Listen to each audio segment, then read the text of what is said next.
नमस्कार. मी न्यूज डंकामध्ये अमित काळे आपल्या सर्वांचं मनापासून स्वागत करतो.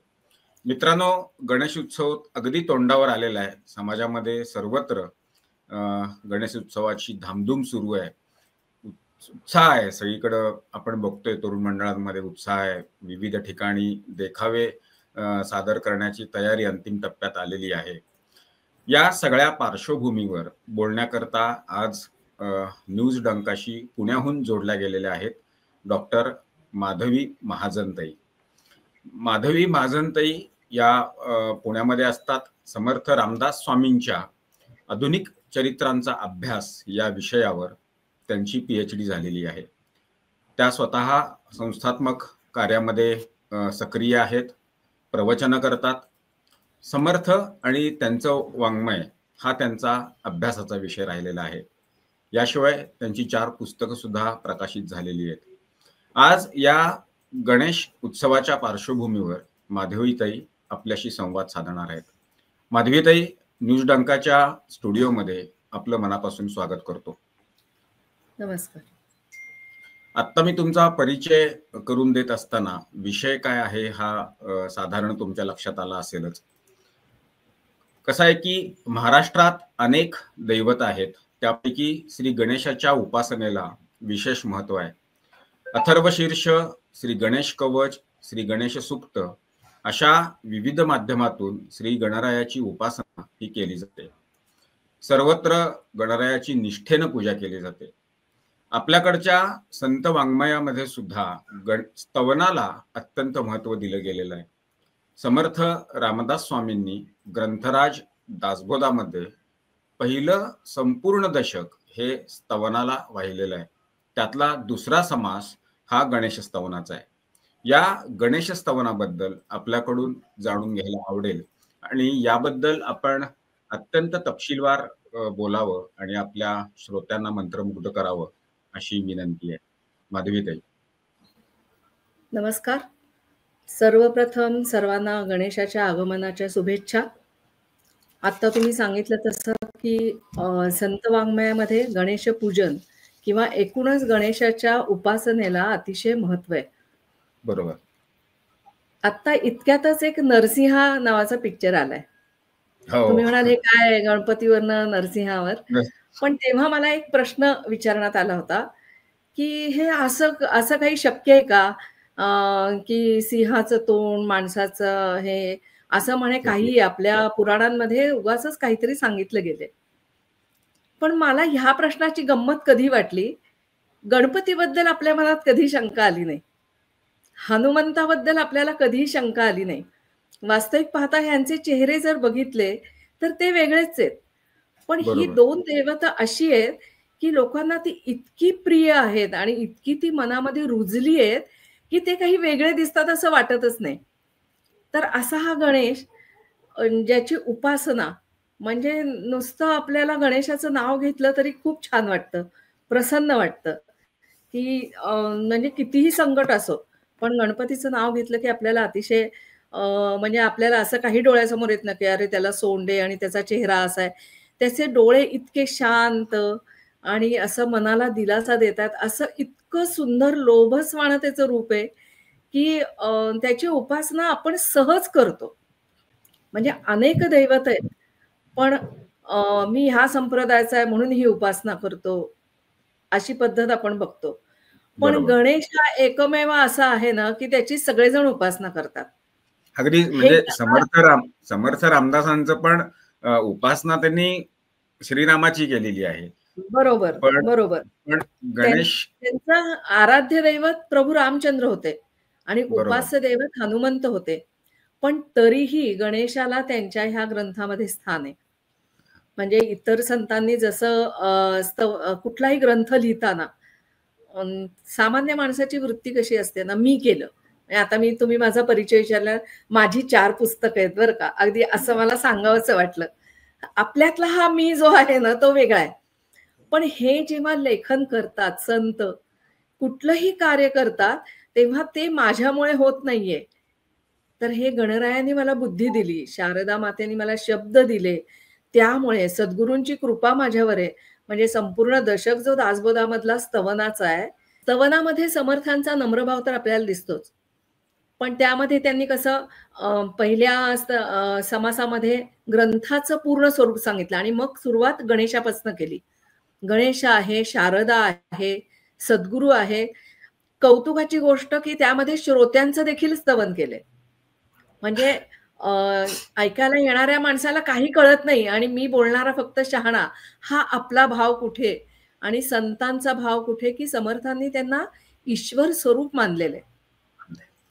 यामध्ये सभास्तवन आहे, परमार्थस्तवन आहे किंवा नरदेहाचं स्तवन आहे.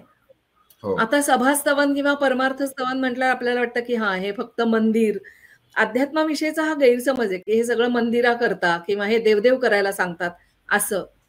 पण अशी सभा भगवंताला प्रिय आहे की जिथे चांगल्या विचारांचं गुणगान होतं. म्हणजे आज जे पॉझिटिव्ह थिंकिंग, सकारात्मक विचाराला महत्व दिलं जातं ना, हे जिथे जिथे सकारात्मक विचारांची स्पंदनं आहेत तिथे तिथे भगवंत आहे. त्याला वेगळ्या ठिकाणी शोधायची गरज नाहीये. फक्त मंदिरात जाऊन भेटेल का, तर मंदिरात जाऊन भेटणार आहेच आहे. नाहीतर लोकांना वाटेल की मी म्हणते मंदिरात जाऊ नका. मंदिरात जाऊन तो भेटणार आहे, पण तो मला माझ्या घरामध्ये सुद्धा त्याचं वास्तव्य असायला हवं. म्हणजे ती सकारात्मक ऊर्जा. करोना काळात आपण धावत होतो ना, सकारात्मक ऊर्जा मिळावी, सकारात्मक ऊर्जा.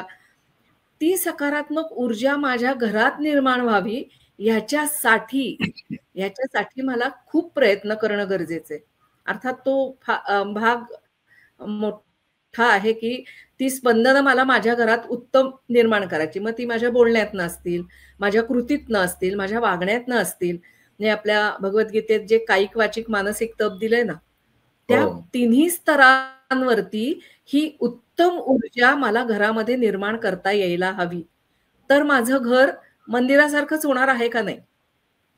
आणि हे जेव्हा आपल्याला जेव्हा सांगितलं जातं देह देवाचं मंदिर, ही सकारात्मक ऊर्जा आता मला माझ्यामध्ये आणायची आहे. म्हणजे त्या एका सभास्तवनामधनं मला ही ऊर्जा कुठे कुठे घेऊन जाते बघा. तर ती ऊर्जा मला माझ्यामध्ये निर्माण करायची आहे. पुन्हा तिथे कायिक, वाचिक, मानसिक तप आलं. म्हणजे स्तवन हा एक विषय जेव्हा समर्थ घेतात तेव्हा एक व्यापक विचार ते आम्हाला देऊन जातात. आणि त्यामध्ये त्यांनी जे पहिल्यांदा जे केलं आहे ते स्तवन केलंय ते गणपतीचं केलंय. आता ह्या गणेश स्तवनामध्ये त्यांनी गणेशाची कृपा आपल्यावर व्हावी ही तर प्रार्थना केलीच आहे. पण तो गणेश हे बुद्धीचं दैवत आहे आणि त्या गणेशाचं सगुण रूपाचं वर्णन त्यांनी केलेलं आहे. आणि हा गणेश कसा आहे तर जयाचे आठवता ध्यान वाटे परम समाधान. त्याला बघितलं किंवा त्याचं नुसतं चिंतन केलं तरी सुद्धा आम्हाला मन आमचं शांत होतं, आम्हाला एक प्रकारचं समाधान प्राप्त होतं. आणि ह्या जेव्हा सगुण रूपाची समर्थ जेव्हा वर्णन करतात त्यावेळेला एक गोष्ट म्हणजे एक आपल्याला सवय असते की हे आहे बाबा, त्यांना 4 हात आहेत, त्यांच्या 4 हातांमध्ये काही काही आयुध आहेत, त्यांचं डोळ्याचं वर्णन केलंय, प्रत्येक अवयवाचं वर्णन समर्थ जेव्हा करतात तेव्हा ते मला काय देऊन जातं.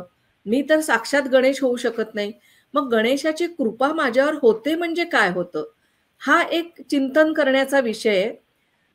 गणपती हा बुद्धी आणि विवेकाचं प्रतीक आहे.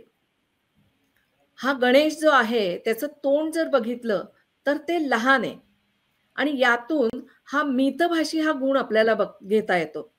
प्रभू रामचंद्रांचं जर गुणवर्णन बघितलं तर ते देखील मितभाषी होते, कमी बोलायचे पण मुद्द्याचं बोलायचे. हा सगळ्यात महत्वाचा गुण आहे की कमी बोलावं, जास्त ऐकावं. पण मी जे कमी बोलले तरी सुद्धा मी ते म्हणजे अर्थ बिघडला जाणार नाही अशा पद्धतीचं बोलावं. हे अतिशय महत्वाचं सूत्र आपल्याला ह्या छोट्या मुखातनं आपल्याला लक्षात येतं. बोलणं ही एक कला आहे. म्हणजे ते काही सगळ्यांना जमत नाही. मुद्देसूद बोलणं किंवा मला जे नेमकं पोचवायचंय ते. श्री गणरायाचं जे लहान तोंड आहे त्याचा अर्थ आपण कमी बोलावं असा घ्यायचा आहे. बरोबर आहे. म्हणजे ह्या प्रत्येक गोष्टीत ना, आणि हा खरंच उत्तम गुण आहे, कमी बोलावं. जेवढं तुम्ही जास्त बोलता ना तेव्हा आपला मुद्दा सुटून जातो. आपल्याला नेमकं लोकांपर्यंत काय जे दोघं जण जरी बोलत असले तरी सुद्धा मला नेमकं काय बोलायचंय हे जर नाही मांडता आलं तर पुढच्या माणसाला कंटाळा येतो. पुढचा माणूस विषय बदलतो. म्हणजे अगदी गप्पातलं उदाहरण जरी घेतलं बरोबर ना? तेव्हा तो वाचाळवीर ठरतो. बरोबर, अगदी खरं की आणि अशी वाचाळ माणसं नको असतात लोकांना. जर तुमच्याकडनं काही चांगलं ऐकायला मिळत असेल, सकारात्मक असेल, माझ्या उपयोगाचं असेल, तर मी ते ऐकायला थांबते. पण उगाचच काहीतरी कुठला तरी विषय आणि खूप लोकांना बोलताना स्वतःबद्दल म्हणजे आपल्या भाषेत बोलायचं तर स्वतःचा टेंभा मिरवायची गरज असते. मी हे असं केलं आणि हे एका वयानंतर हे घडायला लागतं. माणसं भूतकाळात रमायला लागतात आणि मी तेव्हा हे केलं होतं, मी तेव्हा तसं केलं होतं, अशा सांगायची वृत्ती त्यांची वाढायला लागते. आता हे जर आपण तरुणांसमोर सारखं बोलायला लागलो, तर मी जर असं सारखं बोलत असेन, तर माझी मुलं म्हणतील, "अरे बापरे! आई आली, चला दुसऱ्या खोलीत जा." हे घडतं. हे आपणही अनुभवतो, की माणसाला आपला सहवास नको वाटतो आणि त्याच्यासाठी बोलायचं पण असंच ना, की ते पुढच्याला असं वाटलं पाहिजे, नाही इथे बसून जरा ऐकूया बरं का. 4 शब्दातनं मला इतकं उपयोगाचं सूत्र मिळतात, की माझ्या आयुष्यामध्ये बदल करण्यासाठी मला त्या 4 वाक्यांचा उपयोग झाला. असं मला नेमकं आणि मोजकं समर्थांच्या भाषेत अचूक बोलता आलं पाहिजे, अचूक. प्रयत्नांसाठी त्यांनी हा अचूक शब्द वापरलाय, की मला हे अचूक प्रयत्न करता यायला हवेत. तसं मला नेमकं बोलता यायला पाहिजे. म्हणून बोलणं ही एक कला आहे. म्हणजे शब्दांची मोठी ताकद आहे आणि त्यामुळे योग्य आणि प्रमाणात बोलता येणं हे महत्वाचं आहे. म्हणजे प्रत्येक अवयवांमध्ये मला मुखाकडनं हे घेता आलं. त्याचे जे कान आहेत, बघा सुपा एवढे कान आहेत त्याचे. हां, कारण हत्तीचंच मुख आहे ते. सुपासारखे त्याचे कान आहेत, मोठे आहेत. काय सांगतात मला ते कान? भरपूर ऐका, नीट ऐका. भरपूर ऐका, पण ऐका ते नीट ऐका, ऐकलेलं समजून घ्या. हे सगळ्यात महत्वाचं आहे. आपण ऐकलं की पटकन काहीतरी प्रतिक्रिया देतो. ऐका, नीट ऐका, समजून घ्या आणि कोणतीही प्रतिक्रिया देण्याआधी विचार करा. आज ह्या याची सूत्राची खरंच गरज आहे. विचार करून प्रतिक्रिया दिल्या तर अनेक संघर्षाचे प्रसंग आपल्या समाजातले टळणार आहेत. हे सूत्र खूप नेमकं आहे. पण आम्ही नुसतेच गणपतीचे मोठे कान बघतो किंवा जे पेंटिंग करतात ते कान अगदी सुबक काढतात, पण कान मला नेमकं काय सांगतात? आणि बघा ते सतत हलतात. असे ते हलणारे जे कान आहे त्याचा फडफड असा आवाज येतो. म्हणजे नको ते विचार तो बाजूला झटकून टाकतो, दूर फेकून देतो. आजच्या भाषेत गॉसिप. कान आतुर असतात असं ऐकायला. इकडे काय झालं, तिकडे काय झालं, हा काय म्हणाला, तो काय म्हणाला. हे सगळं ऐकायला कान आतुर असतात. गणपती म्हणतोय कान फडकून ते सगळं बाजूला टाका. त्यामध्ये तुला काहीच मिळणार नाही. म्हणजे बघा शेंगदाणे आपण जर भाजले तर आपण फोलपट टाकून देतो आणि भाजलेले दाणे ठेवतो. आता मी गृहिणी असल्यामुळे माझ्याकडनं ही अशीच उदाहरणं दिली जातात. पण आपण फोलपट टाकून देतो ना. गणेश कान हलवून ती फोलपट बाजूला टाकतोय. आपण बरोबर चुकीचं करतो. आपण दाणे टाकून देतो ऐकताना हां. म्हणजे मला ते चिमण्यांचं उदाहरण खूप आवडतं. पक्षी आपण पक्ष्यांना दाणे खायला घालतो. त्यांना काही अगदी प्लेटमध्ये वगैरे काही देत नाही. त्या पक्ष्यांना आपण बाहेर असे भिरकवतो दाणे, की खा बाबा. मग तिथे माती असेल, काही असेल. पण त्या पक्ष्यांचं कौतुक हे आहे, की ते दाणेच नेमकेपणाने टिपतात ना. चिखल नाही चिवडत. म्हणजे माणसाला बुद्धी मिळाली आहे, पण तो चिखल चिवडतोय आणि जे सार आहे ते बाजूला टाकतोय. असं काही घडतंय का? विचार करण्यासारखी गोष्ट आहे.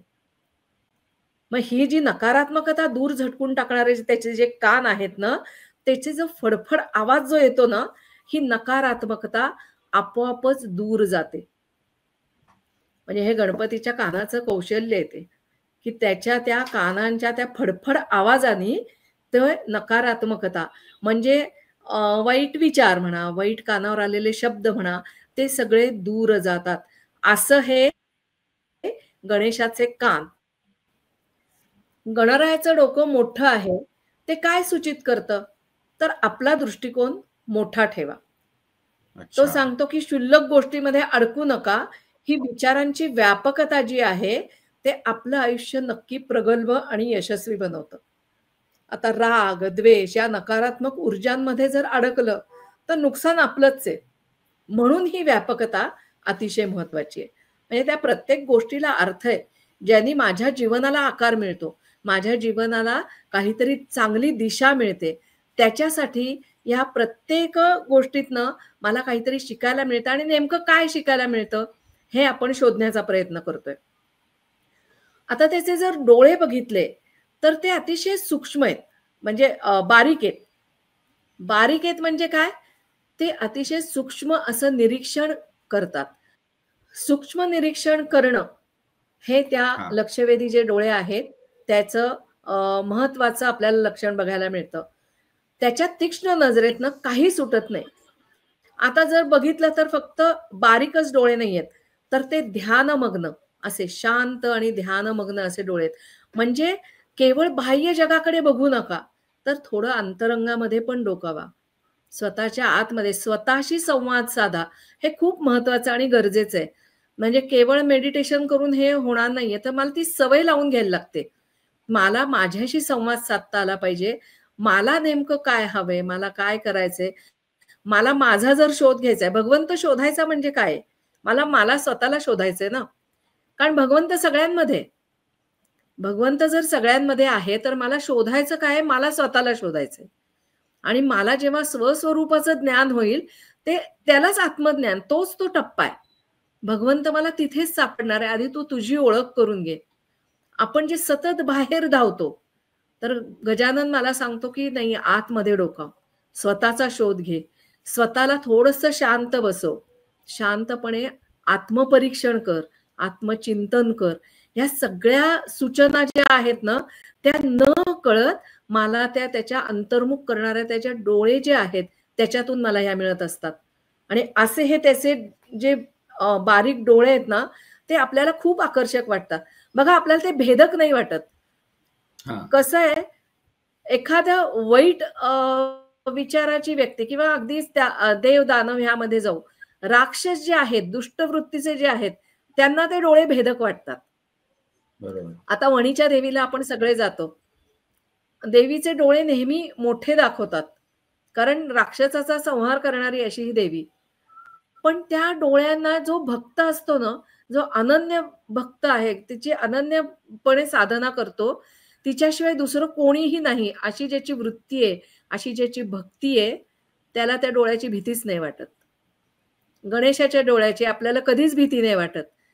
आपल्याला कायम तो प्रेमळपणे बघतोय हाच भाव आपल्यामध्ये असतो.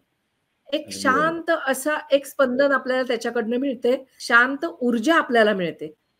आणि ती ऊर्जा मला इतकी प्रेरणा देणारी असते ना. बघा, ह्या 10 दिवसात आपली जी भक्तिभाव आहे तो केवढा उचंबळून आलेला असतो. सगळीकडे आपल्याला गणपती गणपती, अगदी अगदी, म्हणजे गणपती माझं चांगलंच करणार हा भाव इतका मनामध्ये आपल्या रुजतो. आणि म्हणून मग 10व्या दिवशी जेव्हा गणराय निघतात आपले, तेव्हा काय होतं, डोळ्यात पाणी येतं. 10 दिवसात इतका आम्हाला त्यांच्याबद्दलचा प्रेमभाव जागा झालेला असतो, आम्हाला त्यांना सोडवत नाही. फक्त 10 दिवस. खूप महत्वाचा हे आहे हा. वर्षानुवर्ष आपण एकत्र राहणारी माणसं, पण आपल्याला एकमेकांचा सहवास नको वाटतं. पण गणराय ही अशी काय ऊर्जा आहे की जो 10 दिवस येतो, पण मला रडायला येतं की नको, तू जाऊ नको. हे असे अनेक घरांमध्ये प्रसंग होतात की लहान लहान मुलं रडतात की नाही, ही मूर्तीचं विसर्जन करायचंय. आमच्या घरातही हे प्रसंग घडलेत. मूर्तीचं विसर्जन नाही करायचं, हे किती ठिकाणी घडतं. पण तो जो आपलेपणा आहे, तो ज्या पद्धतीने गणराय निर्माण करतो, पाहिलं तर काय सगुण मूर्तीच आहे. तो बोलतो का आपल्याशी, तो काही संवाद साधतो का, काहीच नाही. जे काय आहे ते आपल्याकडनं घडत असतं, पण ते आपण जे प्रेमाने करतो ना, त्याची स्पंदनं, त्याच्याकडनं येणारी ऊर्जा, आपल्याला त्याचा प्रतिसाद मिळत असतो. आपल्याला कळतही नाही. आपण जे बोलतो, आपण जी प्रार्थना करतो, किंवा आपण ज्या पद्धतीने अथर्वशीर्षांचं पठण करतो, तो माझा भाव त्याच्यापर्यंत पोचतो आणि त्याच्याकडनं मला काही ना काहीतरी सकारात्मक ऊर्जा मिळत राहते. हा झाला त्याच्याकडून आलेला प्रतिसाद. आणि म्हणून तो सांगता येत नाही, जाणवतो. भगवंताचं अस्तित्व हे असं आहे, जाणवतं ते. ज्याचं त्याला जाणवतं. जर माझा त्याच्यावर विश्वास नसेल किंवा माझ्या त्याच्यावर भक्ती नसेल, श्रद्धा नसेल, तर नाही जाणवत. पण असेही आहेत नास्तिक लोक की त्यांना ही ऊर्जा जाणवलेली आहे. जाणवते, कारण न कळत त्यांच्याकडनं अशा सांगत नाहीत किंवा ना भगवंताच्याकडनं पृथ्वी तलावर भगवंताला जे पाहिजे तशा पद्धतीने, म्हणजे हे पृथ्वीवरचं कार्य उत्तम पद्धतीने चालावं याच्यासाठी विष्णू हा आपला पालनकर्ता आहे. मग एकमेकांशी जोडून राहणं, एकमेकांशी प्रेमाने वागणं, चांगलं बोलणं, चांगला विचार करणं, चांगला विचार देणं, हे भगवंताचंच काम आहे ना. असं जेव्हा होत असेल, मग भले माझा देवावर विश्वास नाहीये, पण ह्या सगळ्या गोष्टी माझ्याकडनं घडतात. माझा त्या सगुण मूर्तीमध्ये मन अडकलं नसलं तर ह्या उत्तम गोष्टी जर देवाला आवडतील, त्या माझ्याकडनं घडत असतील, तर आपोआपच मला ती सकारात्मक ऊर्जा प्राप्त होते. आणि म्हणून त्या लोकांना असं वाटतं की मी देवाचं काही करत नाही, पण माझं काही वाईट होत नाही. अर्थात हा एक मोठा वादाचाही विषय आणि मोठ्या चर्चेचा विषय, पण तरी मला गणपती काय देऊन जातो, इकडे आपण वळूया. की त्याचे बारीक डोळे मला सूक्ष्म निरीक्षण करायला शिकवतात. आता आयुष्यामध्ये सूक्ष्म निरीक्षण करून आणि म्हणजे सूक्ष्म निरीक्षण करून यशाच्या दिशेने वाटचाल करणाऱ्या व्यक्ती, आपण अशा यशस्वी व्यक्ती अनेक बघितलेल्या आहेत. या अगदी शिवाजी महाराजांचं उदाहरण घ्या. त्यांनी स्वराज्य स्थापनेचं मोठं स्वप्न बघितलं. खरंच मोठं स्वप्न होतं. त्यावेळेचा काळ जर बघितला तर ते एवढं मोठं स्वप्न होतं आणि ते साकारायचं आहे हे त्यांचं ध्येय होतं. आणि त्याच्यासाठी ते प्रयत्न करत होते. आणि हे सगळं करत असताना सूक्ष्म निरीक्षण होतं का नव्हतं? होतं. म्हणजे ज्या किल्ल्यांवर राहायचं, ते किल्ले कसे असायला पाहिजे, त्याची तटबंदी कशी असायला पाहिजे, गुप्त दरवाजे कसे असायला पाहिजे, शत्रू चालून आला तर त्या किल्ल्याचं संरक्षण कसं करता येईल, या सगळ्या गोष्टीचा सूक्ष्म विचार महाराज करत होते. युद्ध प्रसंगी शत्रूची ज्या काही हालचाली आहेत त्याकडे त्यांचं बारीक लक्ष असायचं. गनिमी कावा हा तर त्यांना यशाकडे घेऊन जाणारा होता, पण त्यामध्ये त्यांचं सूक्ष्म निरीक्षण होतं, म्हणून ते यशस्वी झाले होते. अगदी अलीकडचं उदाहरण घ्या, आपले अब्दुल कलाम. त्यांचं तर निरीक्षण पाहण्यासारखं होतं. म्हणजे त्यांचं काय ध्येय होतं की आपला भारत जो आहे तो जास्तीत जास्त सामर्थ्यशील झाला पाहिजे, हे त्यांचं ध्येय होतं. प्रमुख ध्येय त्यांचं हे होतं. आणि त्यांना उगाचच मिसाईल मॅन म्हणत नाहीत ना.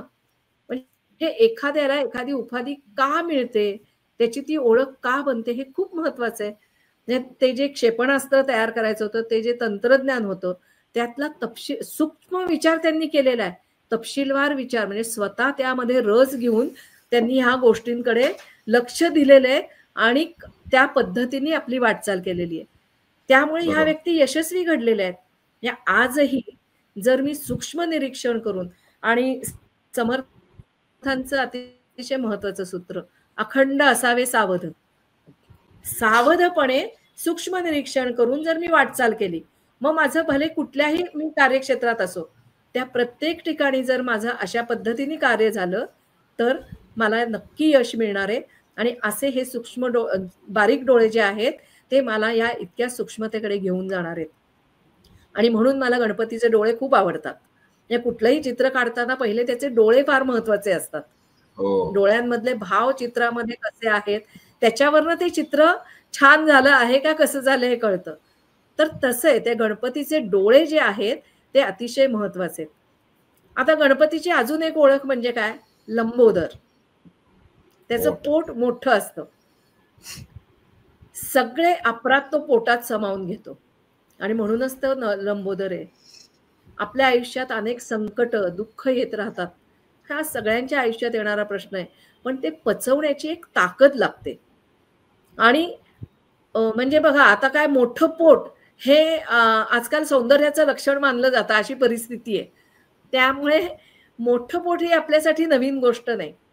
पण एखाद्या एखाद्याने जर आपल्यावर टीका केली, एखाद्याने जर आपल्याबद्दल काही समीक्षा केली, काहीतरी वेगळंच बोलले, तर आपल्याला ते पचवता येत नाही. आपला अहंकार लगेच दुखावला जातो आणि आपण त्या गोष्टीचं समर्थन द्यायला लागतो. गणपती आम्हाला हे शिकवत नाहीये. तो इतक्या जणांचे अपराध पोटात घालतोय. त्या बघा, म्हणजे पोट याची जर तुलना केली तर गणपतीचं पोट मोठं दिसलं तरी तो बेढब नाही दिसत. आमचं दुर्दैव हे आहे की आम्ही जरा वेडेवाकडे सुटलो की बेढब दिसतो. त्याचं सगुणाचं वर्णन का बघायचं? त्याचं पोट मोठं असलं तरी तो बेढब नाही दिसत. त्याच्याकडे बघावंसं वाटतं. इतका सुंदर तो दिसतो. आणि म्हणजे पोट मोठं म्हणजे जाड आहे म्हणजे मग तो लवचिक नाही का? तर अतिशय लवचिक आहे. कारण समर्थांच्या ह्या गणेश स्तवनामध्ये नृत्य करणारा गणपती आहे. तो नृत्य करू शकतो म्हणजे किती लवचिक विचार करा. इतक्या सहज सुलभ त्याच्या हालचाली होतात.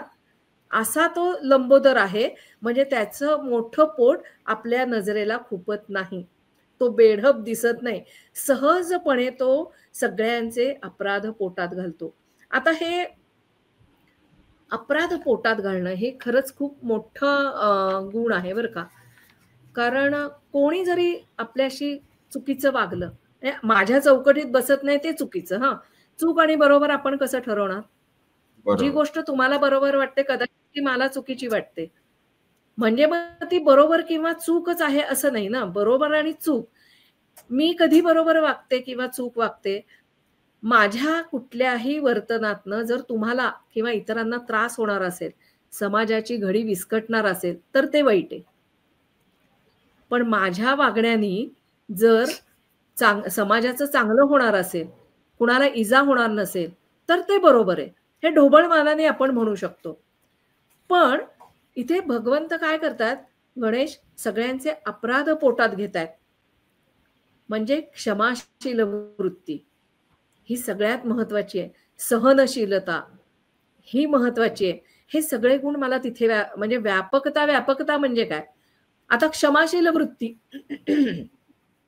मला कुणाचा राग आला, आम्ही नुसतं तुला क्षमा केली किंवा असं म्हणतो, ठीक आहे असं करून सोडतो. पण ते खरंच मनापासून असते का हो क्षमा?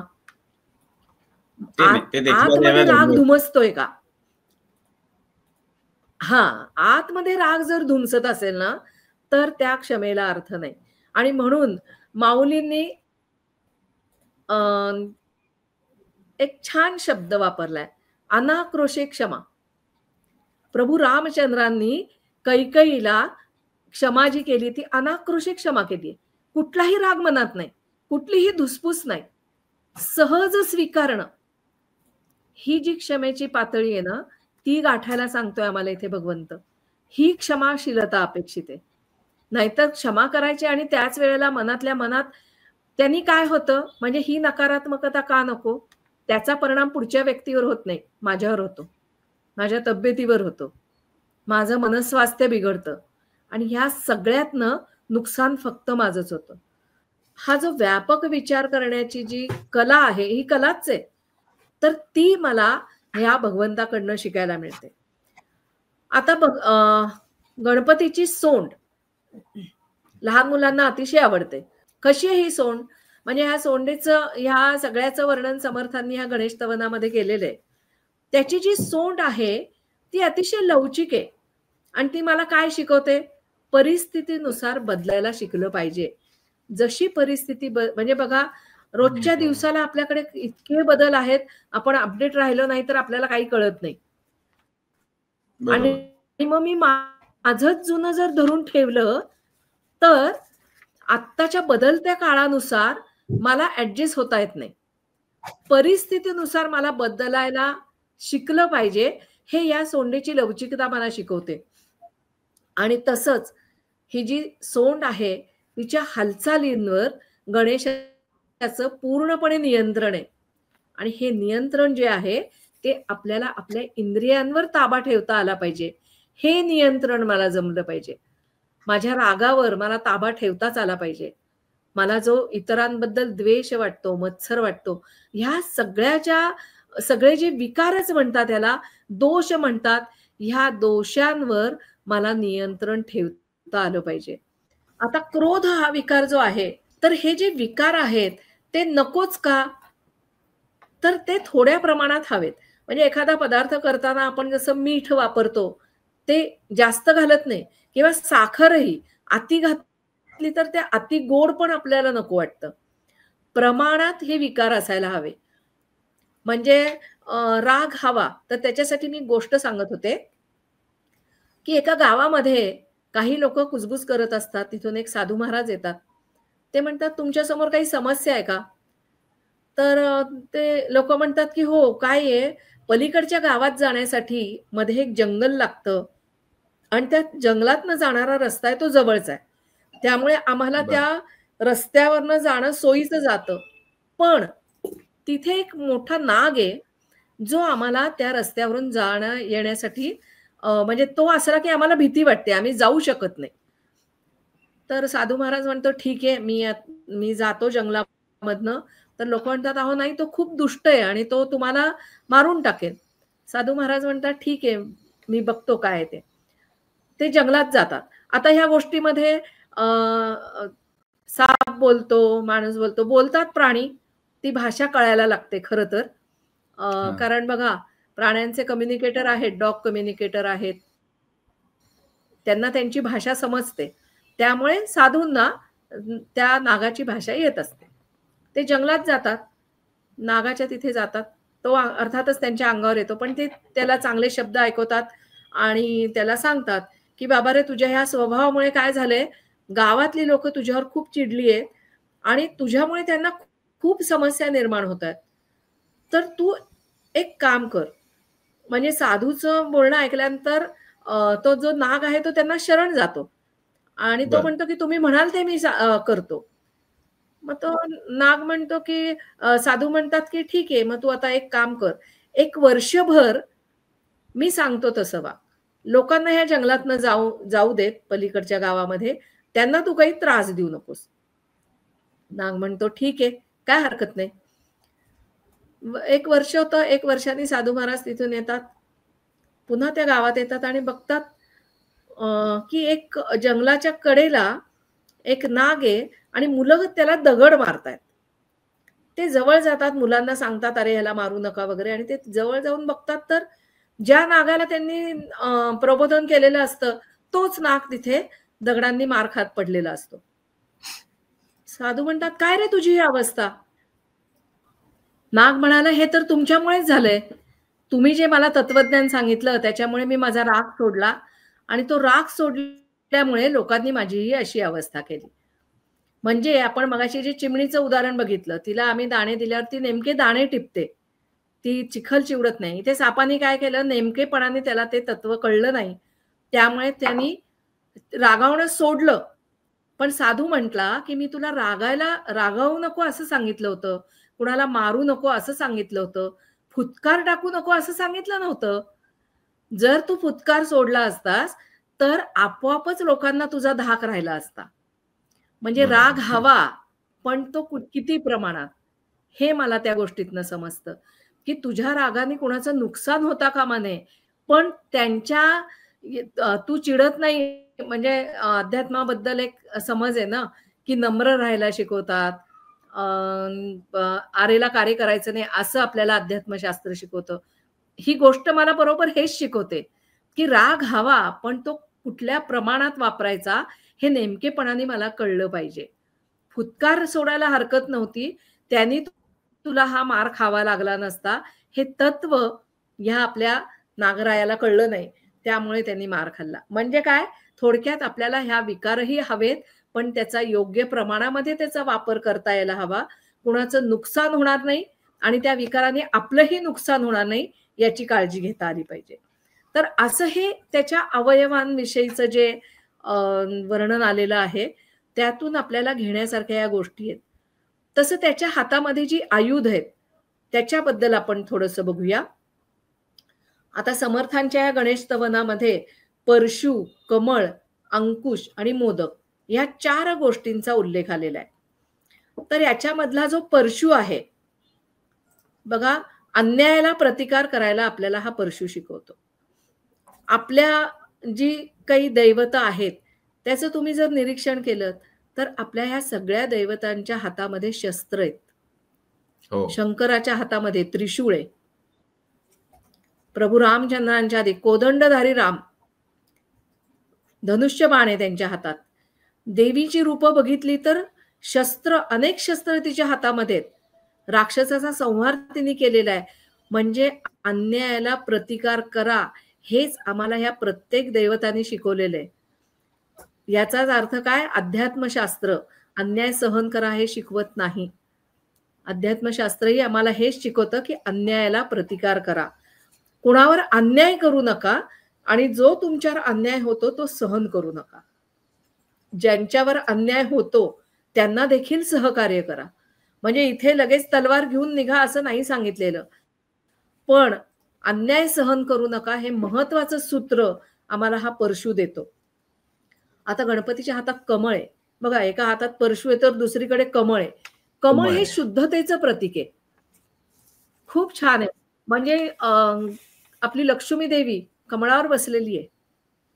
इतकं छान ते म्हणजे पहिल्या दिवशी आपला अट्टहास असतो की कमळ गणपतीला व्हायचंच, ही शुद्धता माझ्यात आली पाहिजे, हा माझा अट्टहास तेवढाच असायला पाहिजे. बघा कमळ चिखलात उमलतं पण चिखल त्याला लागत नाही. त्याच्यावर पाण्याचा थेंब पडला तो पण त्याच्यावर टिकत नाही. म्हणजे तो सगळ्यापासून ते कमळ इतकं अलिप्त असतं आणि शुद्ध असतं. म्हणजे ते सगळ्यांमध्ये मिसळलं तरी सुद्धा त्याला बाधा येत नाही, हे सगळ्यात महत्वाचं आहे. म्हणजे आज मी घराच्या बाहेर पडल्यानंतर, म्हणजे मी माझ्या मुलांना नेहमी सांगायचे की तुम्ही घराच्या बाहेर पडलात की बाहेर चिखल आहे, पाऊस पडतोय ना बाहेर, मग चिखल असणारच आहे. मग माझ्या अंगाला चिखल लागता कामा नये, तो माझ्यापासून लांब राहा. तुला त्याच्यापासून संरक्षण करण्याचं धोरण जमलं पाहिजे. मग त्याच्यासाठी तू छत्रीचा वापर कर, त्याच्यासाठी तू असे कपडे घाल की चिखल लागला तरी तुला ते बरबटणार नाहीस. म्हणजे हे जे माझ्या जीवनामध्ये असं चिखल असणारे प्रसंग हे माझ्यामध्ये असणारच आहेत. त्या कमळासारखं मला त्यापासनं अलिप्त राहता यायला पाहिजे. ही अलिप्तता, ते कमळ मला समजलं तर ते कमळ वाहण्यामध्ये माझी खरी म्हणजे ते जी शुद्धता आहे ना ती कुठेतरी एका थेंबानी माझ्यामध्ये उतरेल अशी आपण अपेक्षा करायला हरकत नाही. म्हणजे वातावरण दूषित असलं तरी अंतरंग शुद्ध ठेवण्याची कला. बरोबर बरोबर. हे अलिप्तपण मला जमलं पाहिजे. आणि आपण बरोबर काय म्हणतो, हे अलिप्तपण ना, हा अलिप्तपणा ना हे सगळं वैराग्य वगैरे मध्ये मोडतं. आमच्यासाठी हे अलिप्तपणा नाही. आज आता समाजात वावरताना किंवा कामाच्या ठिकाणी, इतर ठिकाणी, इतकंच काय घरात पण आपल्याला राजकारण होताना दिसतं. म्हणजे अगदी घरात सुद्धा ह्या घटना घडत असतात. मग अशा परिस्थितीत मन शांत राहायला पाहिजे आणि त्या मनामध्ये कुठले विकल्प म्हणजे कुठल्याही पद्धतीचे वाईट विचार, मन शुद्ध ठेवणं. खरं तर ही मोठी परीक्षा आहे. हा मोठी परीक्षा आहे की पुढचा वागणारा वागून जातो, आम्ही मात्र संयम ठेवायचा. हा आपल्यातला अहंकार आपल्याला हे सांगत असतो, मी का शांत बसायचं. पण तुला जर उत्तम व्यक्तिमत्व घडवायचं असेल स्वतःचं, तर तुझं मन शांत राहिलं पाहिजे आणि ते मन शुद्ध ठेवण्याचा तू प्रयत्न केला पाहिजे. आणि हे जे प्रतीक आहे ते मला जीवनाची ही अशी योग्य दिशा दाखवणारा असं हे कमळाचं प्रतीक आहे असं मला वाटतं. आता गणपतीच्या हातामध्ये अंकुश आहे. मगाशी म्हटलं तसं आपल्या मनावर नियंत्रण ठेवण्यासाठी हा अंकुश मला प्रवृत्त करतो. म्हणजे मन इतकं चंचल आहे की ते सतत सतत इकडे तिकडे धावत असतं. एकदा हा विषय, एकदा तो विषय, एकदा हा माणूस, एकदा तो माणूस, इतकं बागडत असतं. म्हणजे फुलपाखराचे उदाहरण देतात जे, ते बरोबर आहे की आपलं मन एखाद्या फुलपाखरासारखं इकडे तिकडे सतत बागडत असतं. त्याला आवरण्यासाठी हा अंकुश, आणि तो अंकुश आपल्यामध्ये मनुष्याने कुठला अंकुश ठेवायचा? विवेकाचा अंकुश.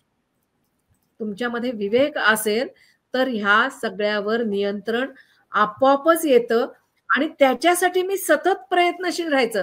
ही उपासना आहे बरं का. म्हणजे जसं मगाशी म्हटलं राग मला आवरायचा आहे, तो येऊ नये, तो माझ्यामध्ये ते संयम यावा, त्याच्यासाठी माझ्याकडनं उपासना, प्रयत्न ही एक उपासना आहे. आणि ती उपासना जेव्हा माझ्याकडनं घडते, आपोआपच तो अंकुश माझ्या या सगळ्या मनाच्या माध्यमातून घडणाऱ्या घटनांवर ठेवला जातो. आणि चौथा आहे मोदक. तो मोदक जे आहे ना, ते साधनेचं एक गोड फळ आहे. तुम्ही जी उपासना करता, तुम्ही जी साधना करता, त्याचं एक उत्तम फळ म्हणजे हा मोदक आहे. सतत आनंदी राहा हे सांगणारा मोदक आहे. आनंद म्हणजे सुख नाही म्हणत आहे मी, सुखी राहा म्हणत नाही, आनंदी राहा. सतत आनंदात जेव्हा तुम्ही राहता तेव्हा तुमच्यामध्ये हे विकार, तुमच्यामधल्या ह्या सगळे जे दोष आहेत ते सगळे आपोआप निघून जातात. आणि ते जेव्हा जातात, दुसऱ्याबद्दलचा राग नसेल तर आपोआपच तुम्ही आनंदी राहणार आहात. दुसऱ्याबद्दलचे काही वाईट विचार मनात नसतील, आपोआपच आनंदी राहणार आहोत. तर हे आनंदी राहणं जे आहे ते मला हा मोदक शिकवतो. तर अशी ही जी आयुध आहेत ती मला बरंच काही देऊन जातात. म्हणजे गणपतीचं दर्शन घेताना आपण ह्या सगळ्याचा विचार करून जर त्याचं दर्शन घेतलं तर निश्चितच आपल्याला त्याचा फायदा होऊ शकतो असं मला वाटतं.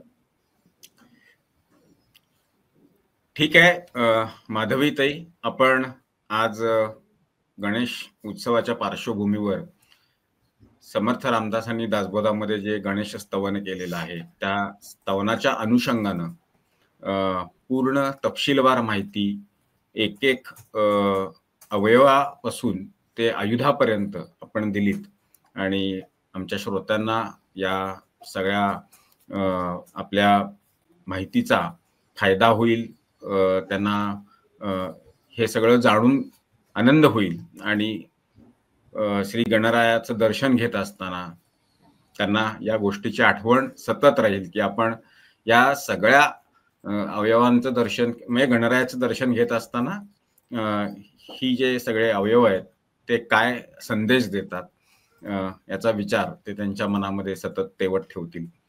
आपण न्यूज डंका करता भरपूर वेळ दिलात आणि संपूर्ण अगदी तपशीलवार माहिती अत्यंत साध्या आणि सोप्या भाषेमध्ये अगदी सर्वसामान्य भाविकाला समजेल अशा पद्धतीने दिली, त्याबद्दल आपलं मनापासून धन्यवाद. धन्यवाद.